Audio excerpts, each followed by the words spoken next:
us. And I just want to try to make sure we set the record straight in terms of where the Black nation stands on important issues that relate to our past, our present, and our future. Remember, Black history isn't just something you study. Black history is something that's being made every day.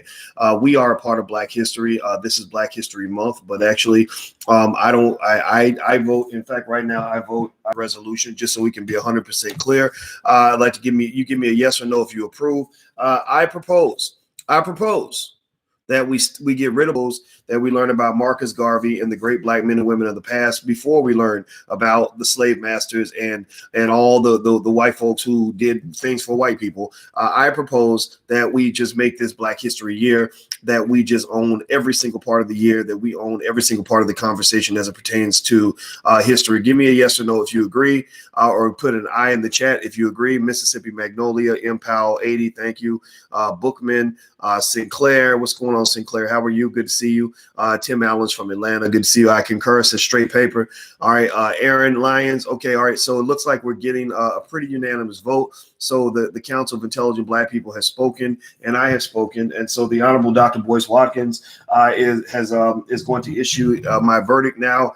So the verdict is that we will now make Black history the history. That will be the first history, and so you can learn about European history after you learn about African history. You can learn about white history after you learn about all the great Black people that your children need to know about. You can learn about white folks after you learn about your own.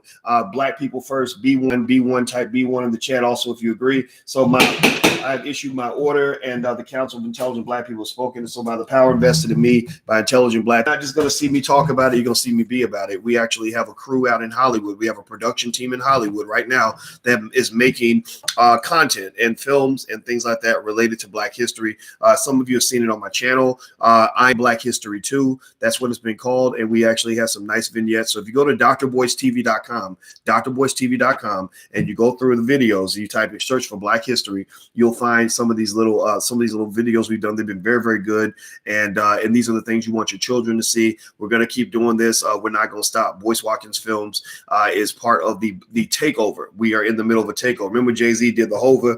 Well, we got our own Hova. Well, we taking over media. We're taking over everything that relates to our people. We're taking over education. Our Black core of 3 is that we believe Black people should educate our own children, create our own jobs, and support Black business. That's what we believe. Educate our own children so that your kids don't get brainwashed into white supremacy. Create our own jobs so you ain't out begging for jobs, and support our own businesses so that 1.3 trillion in Black economic power doesn't just go into the hands of the people who hate you the most. No community can prosper when you are giving all of your economic fuel and power to the people who hate you. No community can prosper if you're giving your best to the people who are giving you their worst. No community can prosper if you take all the power that you have and you say, here, massa, here, oppressor, here, KKK, here, white supremacist. I'm handing you everything. I'm giving you everything I've got. So just be smart. Do me a favor, hit the thumbs up button, hit the thumbs up button, hit the share button, hit the subscribe button. And some of you see this on my shirt. This says Blag Enough, a platform built for us by us. So feel free to join Blag Enough, and I put it on my shirt so you can spell it right. Okay, so let me throw out a couple of quick thoughts for you guys today. Before I go out here, I got to go shovel a bunch of snow, and then I also got to go to Chicago a little bit later because I'm doing a panel in the morning at Collins High School with Eton Thomas and some former NBA players, where we're going to debate a lot of these current events, these current issues that are happening in the Black community. We're going to have an open debate about this. I think the public is invited. If you want the address, go to my Instagram. My Instagram is The Real Boyce Watkins. Or if you just want to follow me on Instagram, it's The Real Boyce Watkins. So anyway, 3 things I want you to really kind of think about a little bit in terms of things that keep Black people enslaved and things we just got to stop doing right now. 3 things Black people need to stop doing. The first thing you got to stop doing, man, is you got to stop forgiving people, man. You got to just stop being so quick to forgive. I remember, does anybody remember? Give me a yes or no if you saw this, if you were as disgusted as I was, when Dylan Roof, little funky, nerdy, sick little kid, decided to run up in a Black church with a gun and start just firing on everybody. He was shooting down grandmas and Uncle Joe and little children. You remember the first thing those folks were doing. I'm not going to make fun of them because it's a mental illness. It really is a mental illness. White supremacy is a mental illness, and many of y'all are white supremacists. Many black people are white supremacists. We put white people first ahead of everybody. That's why I tell you guys to type B1 in the chat to start training your brain to accept the idea that black people should come first. So Dylan Roof goes up in a black church, fires on everybody, and first thing they're trying to do is forgive him. They're running out into the courtroom, and they're screaming, "We forgive you! We forgive you!" Breaking in, I mean, really like stretching, like really like took off work that motherfucking day so they could go and forgive the man who shot up their cousin. Or, you know, you shot my mama yesterday. I ain't forgiving you for shit. I'm gonna forgive you post-mortem. How about that? I'm not gonna forgive you when the trial ain't even started yet. Fuck you. That forgiveness, unconditional forgiveness, get you into heaven and get you, your butter biscuits a little bit faster when you get there. But y'all got to let that go, man. It doesn't mean you can't forgive. Forgiveness is a very powerful emotion if used in the right context. I give in silence all the time. A lot of y'all anybody else got trifling relatives, just trifling ass relatives who did you dirty? When you loaned them some money, they never paid you back. Or they because they were jealous of you, they sabotage your business, or you depended on them for something, they didn't show up, and you had to forgive just to keep your own damn sanity. Anybody else got trifling relatives like I do? Give me a yes or no if you've gone through this, so you wouldn't be bitter your whole damn life. Forgiveness can be a very powerful thing as long as you remember one important condition. Forgiveness must begin as an act of self-preservation, or even selfishness, if that's the way you want to look at it. Self-preservation means I didn't forgive you because I'm letting you off the hook for your bullshit. In fact, you won't even know. 90% of the time when I forgive people, they don't even know I forgave them. They don't even know. They just know that I issued that forgiveness doctrine to you because I don't want you thinking that it's okay for you to come over here and screw me and then walk away like everything's all right. No. But I'm not going to forgive you with my mouth. It's not going to happen out loud. So anyway, that's the first thing. Black folks, stop forgiving. Let me know if you can see me and hear me okay. Give me a yes or no if you can see me and hear me okay. Shell C says there's some buffering. Kate says buffering. Let me know if you can see me and hear me enough. I know there might be a little bit of buffering, but give me a yes or no if you're able to see me and hear me at least well enough to kind of know what I'm saying here. Give me a yes or no. Yes or no. Can you see me and hear me okay? Let me see here. Okay, so I see Elsa says yes. Kate says buffering. Okay, Reggie says yes. Darlene says yes. Mary Johnson, yes. Okay, her says buffering. So it looks like some of you are buffering. Some of you are coming through clearly. I'm just going to do my best, and I'm hoping white Jesus, black Jesus, and baby Jesus will get us through this podcast without any issues. Please hit the thumbs up button, hit the share button, hit the subscribe button. Also, as a reminder, if you want to support the growth of intelligent black media, this is not a donation. It is an investment. So in exchange for you supporting us, I will have Q&A sessions where I will have a private discussion about any topic you want to talk about, and every question will be answered because the group will be small. I can answer every question. In a live stream, I can't answer a lot of the questions. I can only answer maybe 5%. IntelligentBlackPeople.com. We need your help to grow our media. We are competing with the CBSs. We need your help. We're competing with the CNNs. We need your help. We're competing with Viacom. We need your help. Viacom is the company that owns both Snoop Dogg and they own Gayle King. And so because they just buying Negroes everywhere. They also own BET. So Viacom, if you want to know why Viacom was mentioned, it's without Gayle King having to apologize for anything.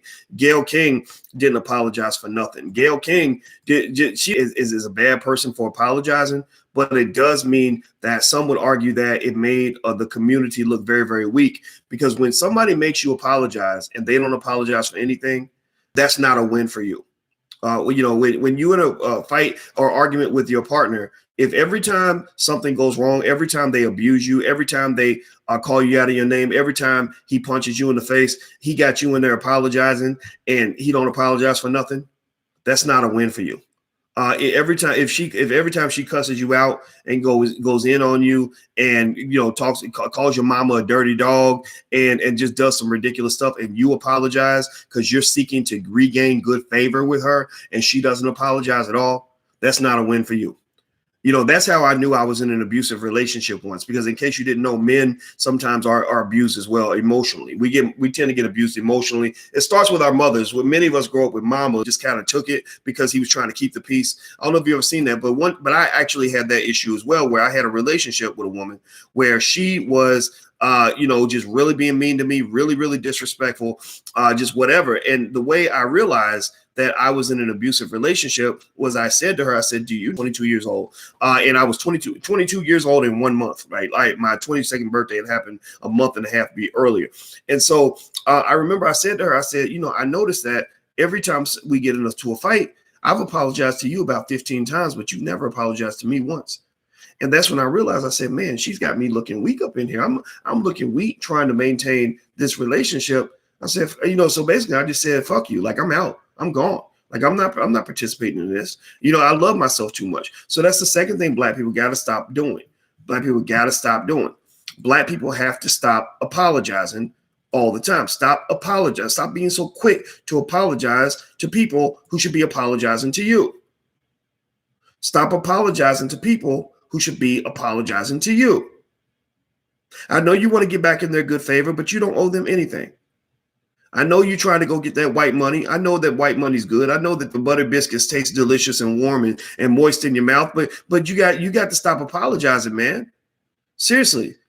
You're so quick to apologize for everything, and that's why they don't want to give you reparations, because you apologize. They're like, no, you need to. They're like, Negro, you need to apologize for existing. You need to apologize. We mad at you for even being born. We mad at you because your mama didn't abort you before you came. Lincoln fired the slaves. He didn't really set them free. He fired them from their job. The big question was, what are we going to do with all these damn Black people? What are we going to do with them? They're a nuisance. They're a menace. They're getting in the way. They're going to take jobs. They're going to take resources. What are we going to do with all these Black people? And so at the end of the day, they've been having you apologizing since I don't know when. And so I'm going to show you some pictures that I showed last night when I had my homeboy Willie D on here. Willie D is a good guy. He has a great platform.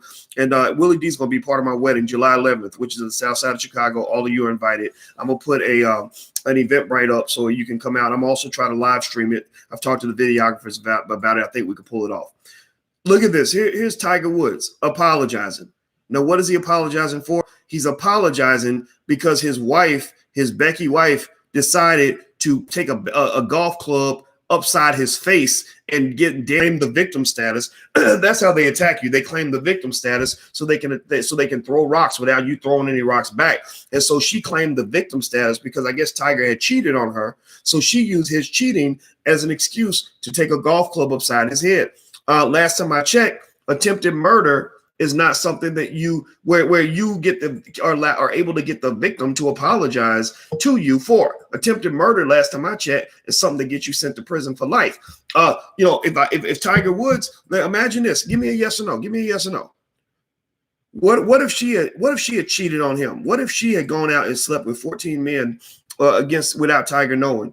And let's say Tiger came home and said, "Bitch, you did what? You did what on me?" And went in the back room and got a golf club and put this golf club upside her head.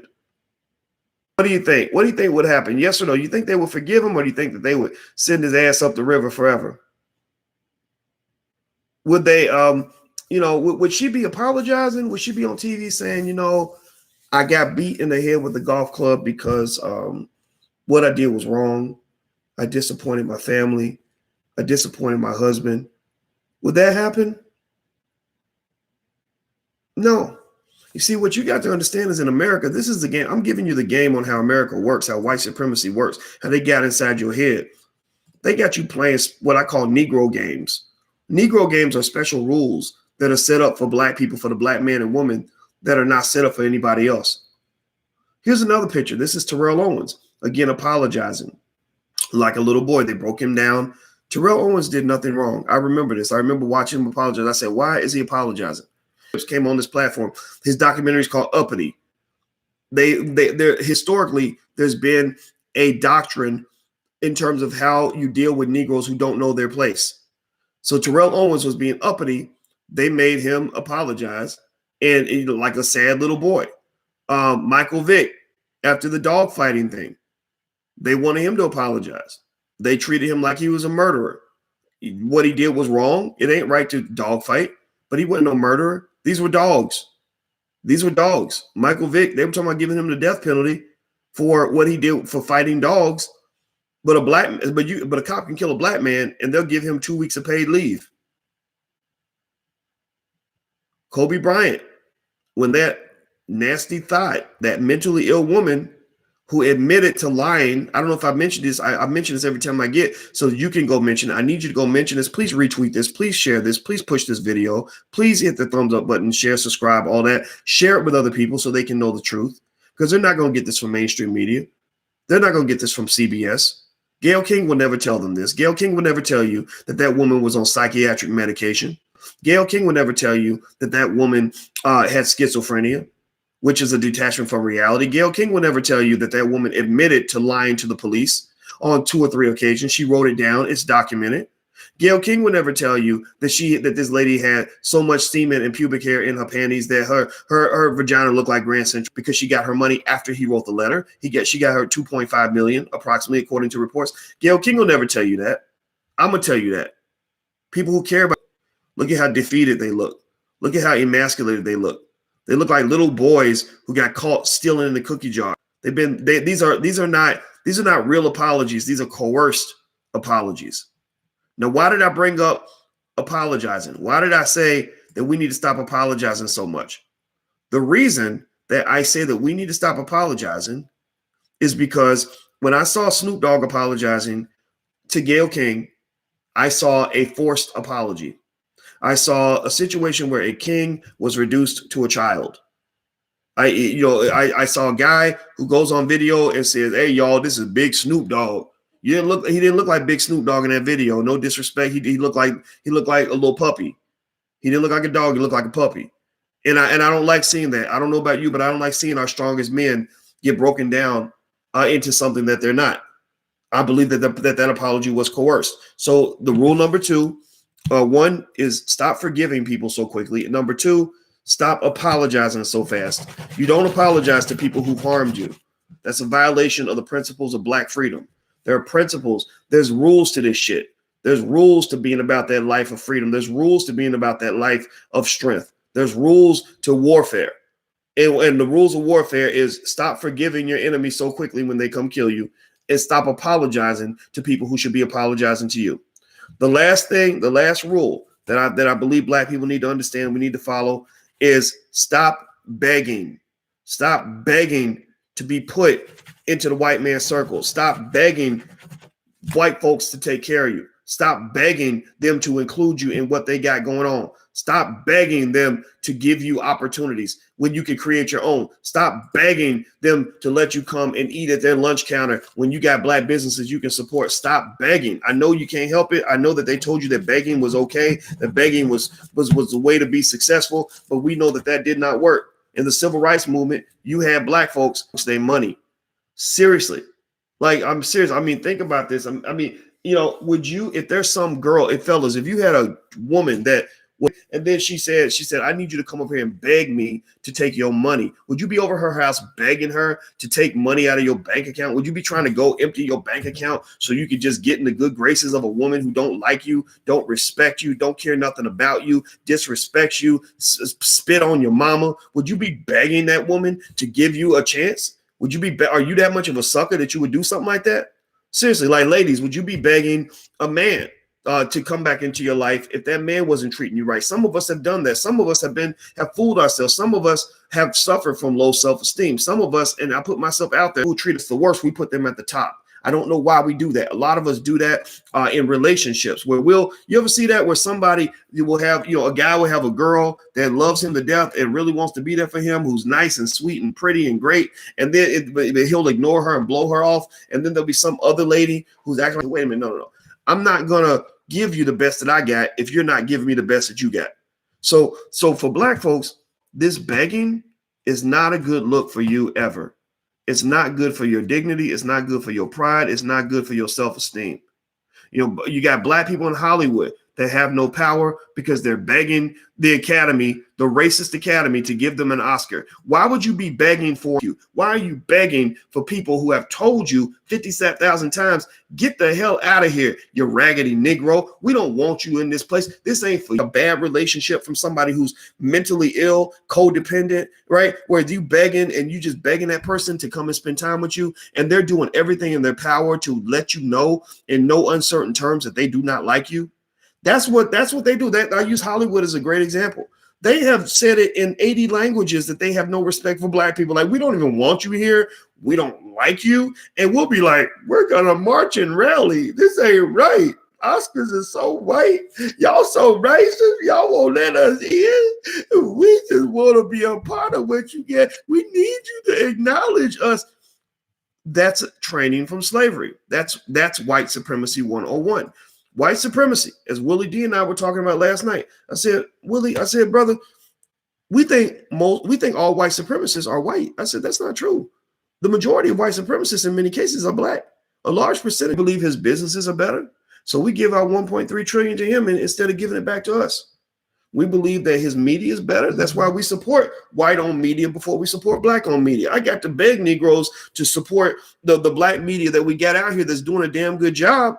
But because Negroes want to run to MSNBC, CNN, they want to run to Hollywood, they want to run to the Black Panther movie and give $1 billion for the next Black Panther movie when you got black filmmakers who are making extraordinary films. They're doing extraordinary work. And you ain't got 10 cents for that, but you got $100 for the white man. You put 100 on white folks for every dollar that you put on black folks. That's white supremacy. That's white supremacy. So at the end of the day, when you're looking for love in all the wrong places and you're seeking validation from people who hate you, it comes from the fact that you were never validated yourself, which connects back to how you were educated as children. You were educated to believe that every great thing ever done in history was done by a white man. Your progress in the black community by how close we've gotten to white people, how many white people acknowledge us with awards, whether it's an Oscar or some bullshit like a Pulitzer or some sort of a media coverage like, oh, I was in the New York Times. Well, 50,000 black media outlets covered you. The Final Call covered you. You had Rolling Out cover you. You had Atlanta Black Star cover you, but you didn't feel like you made it until you were in the motherfucking New York Times. Fuck the New York Times. That's a racist organization. Right? Seriously, like, why are you excited because you finally got acknowledged by people who don't acknowledge you, who don't respect you? Seriously, like, you're talking, I'll hear people say, well, so-and-so made black history because they were the first black man to get into Harvard. And I'm like, do white people sit around and say, well, one of the greatest moments in white history was when we got a white guy into an HBCU. We got a white guy into a black neighborhood. That was progress. That we studied that in school because that was one of the greatest revolutions in white history, was to get black people to let us come live in their neighborhoods. Seriously, they don't, and you accept that. You accept that reality too. So stop all that begging. Seriously, you can't. A beggar can never have power. That's why they say beggars can't be choosers, because choosers have power. Boss, that's what it means to be a boss. That's what it means to have freedom. Freedom means the right to choose. And when they say beggars can't be choosy, what they mean is that beggars have no power. That means beggars are not free. That means beggars have no strength. And many of y'all out here begging every damn day. We begging for jobs. We begging for validation. We begging for acknowledgement. We begging. And I'm not going to make fun of you if you do this. I mean, it's okay. It's part of your mental illness. I'm just here to give you the medicine that may taste a little bit bitter going down, but it's going to make you feel better if you find a rigged game. When you keep playing a rigged game, you're going to keep on losing. When you go into a casino and you keep rolling the dice and it keeps coming up on you keep crapping out, eventually you realize, wait a minute, this casino's rigged. I'm not going to keep coming back to this casino no more. I'm not going to play this game with you no more. So stop all that damn begging. Please hit the thumbs up button. Please hit the share button. Please hit the subscribe button. I hope you guys will join our social media platform, Black Enough. This is where this is like a Facebook for black people. So feel free. Here's how you spell it. It's on my shirt. Also, if you want a free e-copy of my book, It Takes a Village to Raise the Bar, you can go to drboycewatkins.net. That's drboycewatkins.net. I encourage you to have your whole family read it. It's, again, you guys know I'm a different sort of black person. I don't say the same things that you hear a lot of folks say. And so my perspective, I think, can be beneficial to you because I spent 25 years developing an ideology that I think can benefit our community tremendously. And so also, I'm going to be speaking in Maryland in March at a wealth event all day long. Their URL is springintowealth.com. It's Hanover, Maryland. I think it's a casino out there they got me coming to. So you can go to springintowealth.com. I have some other events coming up. If you want to know about other events, you can go to drboyceseminars.com. That's drboyceseminars.com. So FAB. So I want black people to remember that acronym, FAB. Stop forgiving, stop apologizing, stop begging. So stop being so fabulous. Stop being so, we're so fabulous, right? Stop being fab. FAB, stop forgiving so fast. People who hate you, you go build your own shit and then let them beg to come in, right? I don't want to be included in what you have built. I want to go build something and them want to come and be a part of you. You got the golden goose. You are the original man and woman. You have all the creativity. You have all the talent. You have all the athleticism. You have all the greatness. You have all the things that people will come and try to extract, just like they extract oil in Africa. They extract your greatness out of you and then they go sell it to the world. So given that you are sitting in the driver's seat and you're controlling access to some of the most valuable resources on the planet, make them beg you. Make them come apologize to you before you let them in the door. Like, no, I'm not apologizing for nothing. Like, seriously, I would tell Gayle King, like, no, I'm not apologizing. What is there to apologize? I'm not dissing Snoop for apologizing, but I felt like that was a coerced apology. I believe that the reason Snoop apologized is because they had him hemmed up. And that's why I said from the jump that he shouldn't have made that statement the way he did the first time. Again, if you can't stand by your words, then the words should not come out of your mouth. I said it at the time, and I had people giving me the side eye and saying, "Oh, boys, you being weak," because a lot of weak motherfuckers don't understand that there's a difference between talking and doing. That when your mouth writes a check, your ass has to cash that check. And so I was like, "Ooh, that's going to be a big check for him to cash." But I'm glad if he means it, I'm glad he said it. Ooh, I'm not sure if that's going to work out for him because remember, you're navigating into white spaces, and when you're in white spaces, then you got people in high places that are going to hijack you and jack you up over that money. And remember, Viacom owns the rights to that show that Snoop is on with Martha Stewart. With Susan Rice, who is deep state. Obama's national security advisor threatens you with an army. That means she's saying to Snoop, she's saying to 50 Cent, she's saying to all the brothers out there, oh, you're a black man. I can get you locked up like that. I got FBI, CIA, Secret Service, NSA, COINTELPRO. Oh, I got resources up in this mug because you notice the Obamas didn't say nothing when all this went down. The black community, the biggest topic in the whole black community, the whole world for black people. Obamas didn't say nothing. They didn't even touch the topic. But best believe that in the back room, they were having conversations about how they were going to get this under control because they don't like seeing black people actually rising up and being intelligent and standing up for themselves. So at the end of the day, man, if you're going to say something like this, you got to be ready to stand by it, but really, I don't think it was necessary to call her out of her name. It wasn't necessary to talk about, we're going to come get you. Like, what is all this? Like, what is all this gang? What is all this like street talk, man? Like, you're corporate, dude. Like, you're out here making $50 million a year with corporate endorsements, in the cannabis industry and everything else. I didn't understand how that was going to work. I really don't understand how you can go get all that money from white folks and talk that much shit to white people at the same time. I was like, this is a magic trick I've never seen before. Fuck, this is going to be amazing to watch. I can talk because I'm not getting 40 million a year from white people, right? White people, they see me coming, they run the other direction. Seriously, I go give a speech. I gave a speech. Now pay attention now. I have a PhD in finance. I know more about finance than 99% of the people that I meet, even in the banking industry. And so I gave a speech to a bunch of bankers. I swear to God. And I was like, are you sure? Are you really sure that you're ready for this? Because I don't want to get you fired. You too dependent on these white folks. I do not want to get you fired. So are you sure you want to do this? It's okay. Like, we can be friends in secret. You don't have to tell everybody you're my friend because that's going to get you in trouble. White folks don't like black people who tell them the truth about themselves. And they said, no, Doc, we want you here. We believe it. I said, okay. So I gave a very polite, the most polite speech. There were 15 white bankers in the room. 10 of those dudes got up and walked out in the first 10 minutes.